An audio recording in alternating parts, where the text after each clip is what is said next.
미국이 기술 전수를 거부해 아예 처음부터 우리 기술로 개발한 다기능 이상 배열 레이더가 최근 출고식을 갖고 모습을 드러냈습니다. AESA 레이더는 1000개의 모듈로 표적을 탐지하는 전투기의 눈 역할을 하는 것으로 현재 개발 중인 차세대 한국형 전투기의 핵심 장비로 꼽힙니다. 한국항공우주산업은 KF-X의 전방과 중앙 동체 뼈대인 벌크헤드, 좌우로 뻗은 큰 날개인 주익을 조립하는 모습을 공개했습니다. 이제 KF-X 시제기 개발에 본격적인 막을 올리겠다는 겁니다. 만약 예정대로 개발이 이루어진다면 우리는 내년 상반기쯤 시제기 1호기를 볼 수 있게 됩니다. 방위사업청은 얼마 전 카이와 전술 입문용 훈련기 2차 사업으로 국산 TA-50 블록이 20대와 군수지원 체계를 도입하는 계약을 맺었습니다. 외국산 훈련기를 사용했을 때가 언제였는지 까마득한 기억으로 남았을 정도로 국산 훈련기의 위력은 높아졌습니다. 클릭하시면 원본 보기가 가능합니다. 사는 게 싸다 주장에도 공군 KF-X 개발. 결과만 얘기하니 쉬워 보이지만 사실 국산 전투기 개발 과정은 무척 험난했습니다. 심지어 한국측면고기관은 2013년 국회 토론회에서 국내 개발은 해외 구매 대비 2배의 고비용이 소요된다. 잘못되면 정부 신뢰도가 엄청나게 추락할 수 있다며 KF-X 개발을 대놓고 반대하기도 했습니다. 외국에서 개발한 완제품 가격이 훨씬 싼 것은 맞습니다. 그냥 외국 전투기를 사오는 것이 효율적일 수 있습니다. 그런데 놀랍게도 공군은 반대 의견을 냈습니다. 당시 송택환 공군본부 준장은 토론회에서 국산 전투기를 개발하면 개조와 개발이 쉽고 신속한 군수 지원이 가능한 데다 운영비도 줄일 수 있다. 국내 항공산업 활성화도 가능하다고 반박했습니다. 그러면서 논쟁을 중단하고 국내 개발로 당장 추진해야 한다고 호소했습니다. 시간이 흘러 우리는 올해와 내년 그 중간 결과물을 보게 됩니다. 국산 전투기 개발을 원하는 공군의 신뢰는 어디에서 왔을까? 그래서 최초의 국산 초음속기 T-50 개발 단계로 거슬러 올라가 봤습니다. 20일 공군과 카이에 따르면 골든 이글이라는 별명을 얻은 T-50 개발 사업은 카이의 전신인 삼성항공이 1992년부터 탐색 개발을 시작하는 것으로 발걸음을 뗐습니다. 국산 초음속 전투기 개발을 위한 첫 단계였습니다. TA-50 블록이 훈련기와 블랙이글스로 유명한 T-50B가 모두 이 기체에서 파생된 것입니다. FA-50 경공격기도 이 기술을 기반으로 탄생했습니다. 개발사는 1997년부터 공군과 정식으로 계약을 맺고 본격적으로 T-50 개발에 나섰습니다. 당시 기술 지원을 위해 한국에 파견된 미국의 로키드 마틴 기술진은 최대 10년도 되지 않는 개발 일정에 대해 손에 장을 쥐주겠다는 한국식 농담까지 던지며 고개를 저었습니다.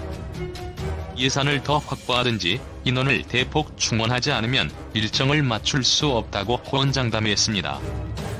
1997년 IMF 외환 위기가 덮쳤습니다. 1달러당 900원이던 환율이 1개월 만에 2,000원으로 올라 개발 비용이 폭증했습니다. 나라가 흔들리는 상황에서 연구팀은 알아서 위기를 극복해야 했습니다. 당시엔 모든 항공기 제조사가 실물 모형부터 설계했습니다. 그런데 연구팀은 세계 최초로 3차원 컴퓨터 설계 프로그램을 설계 전 과정에 적용해 실물 모형 제작 과정을 생략했습니다. 참관차 방문한 미국 보잉 관계자는 CATIA를 만든 다수보다 더 CATIA를 잘 활용하는 것 같다고 평가했습니다. 그렇게 해서 설계에 8개월이 줄었습니다. 개발팀은 모든 휴일을 반납하고 월화수목금금금 근무했습니다. 명절도 예외가 아니었습니다. 그 과정에 연구원 2명이 안타깝게 과로로 순직했습니다. 이런 일화도 있습니다. 어느 날 설계점검 조회를 하고 있는데 갑자기 젊은 팀원의 코에서 코피가 흘러나왔습니다. 그들은 코딱지 파느냐? 고웃어 넘기고 대수롭지 않은 척했습니다. 하지만 동료가 보지 않는 곳에서는 눈물을 흘렸다고 합니다. 한 연구원은 몸이 아파도 쉬는 사람이 없었다. 누구에게 잘 보이려고 그런 것은 결코 아니었다. 그저 한 명이 빠지면 더 힘들 동료 생각밖에 없었다고 토로했습니다. 극도의 긴장과 정신적인 스트레스 때문에 정신병원에 입원한 이도 있었습니다. 착륙장치를 공급한 프랑스 개발사는 철야 근무를 당연하게 생각하는 한국 연구팀에 시달려 사직서를 쓴 인원이 속출하기도 했습니다. 양사 기술팀은 회사 앞 나무에 목을 매일 각오로 납기를 맞추겠다는 지금은 상상조차 할 수 없는 과격한 다짐까지 했습니다. 국방과학연구소가 지난달 23일 공개한 차세대 한국형 전투기 핵심 장비 다기능 이상 배열 레이더. 미국의 기술 전수 거부로 국내 기술로 개발했다. 서울신문 TV 클릭하시면 원본 보기가 가능합니다. 시제기 개발을 마치자 목표 기간에서 다시 4개월이 단축됐습니다. 록히드 마틴 측은 입을 다물지 못했습니다. 더 이상 불가능을 얘기하지 않았습니다. 눈여겨본 일부 연구원은 아예 합동 전폭기 F-35 개발을 위해 데리고 갔습니다. 한일 월드컵 4강 진출로 국민들의 자부심이 어느 때보다 높아졌던 2002년 8월 시제기 초도비행은 조광재 중령이 탑승한 가운데 비공개로 진행됐습니다. 사고나 실패 위험이 있었기 때문에 언론 보도는 한 줄도 없었습니다. 그리고 2개월 뒤에야 언론 앞에서 공개적으로 비행 행사를 가졌습니다. 2003년 2월 18일 마하 1.0으로 세계에서 12번째로 국산기 초음속 비행에 성공했습니다. 지난 고생이 떠올랐는지 개발팀은 환호성을 지르고 일부는 눈물을 흘렸습니다. 초도 비행을 한 조중령은 이후 공군본부 감찰실장, 공군 군수사령관 등을 역임하고 올해 공군 소장으로 전역했습니다. 공군은 고난과 노력, 성공의 역사를 잘 알기 때문에 국산 전투기 개발을 지지할 수밖에 없는 것입니다. 이것은 국민 다수의 생각과 일치합니다. 목숨을 걸고 만든 전투기 기술이 KF-X로 꽃을 피워 신종 코로나 바이러스 감염증으로 어려움을 겪는 많은 국민들에게 새 희망을 줄 수 있길 기원합니다. 국산 무기 약진, KF-X 시제기 최종 조립, K군은 호주 수출. 한창 개발 중인 한국형 전투기 KF-X 시제기가 드디어 최종 조립에 돌입했습니다. 또 국산 K9 자주포는 호주군 자주포 사업의 단독 후보 기종이 됐는데요. 말 그대로 국산 무기들의 약진입니다. 임성옥 기자가 보도합니다.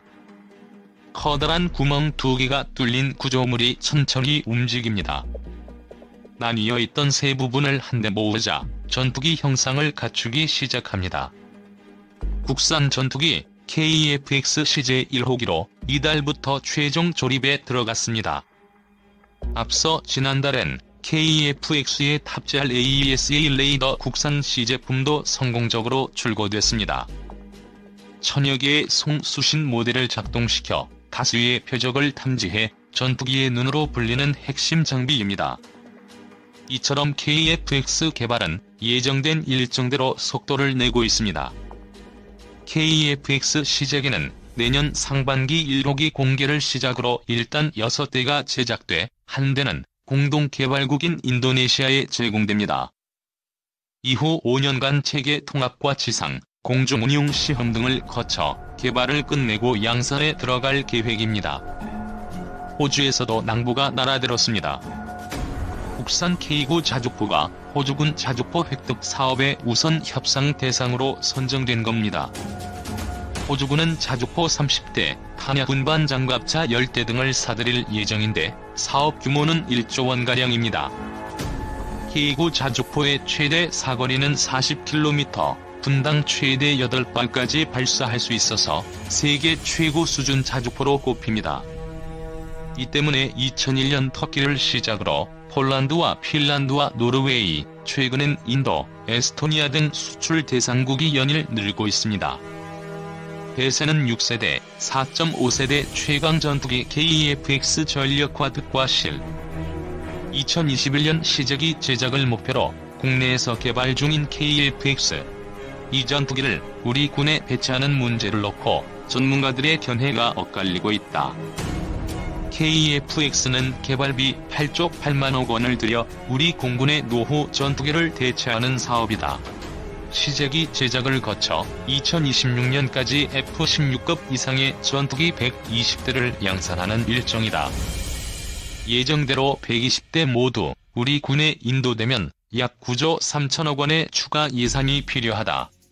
총 사업비 17에서 18조에 이르는 건군 이래 최대 규모의 무기 개발 사업이 되는 것이다.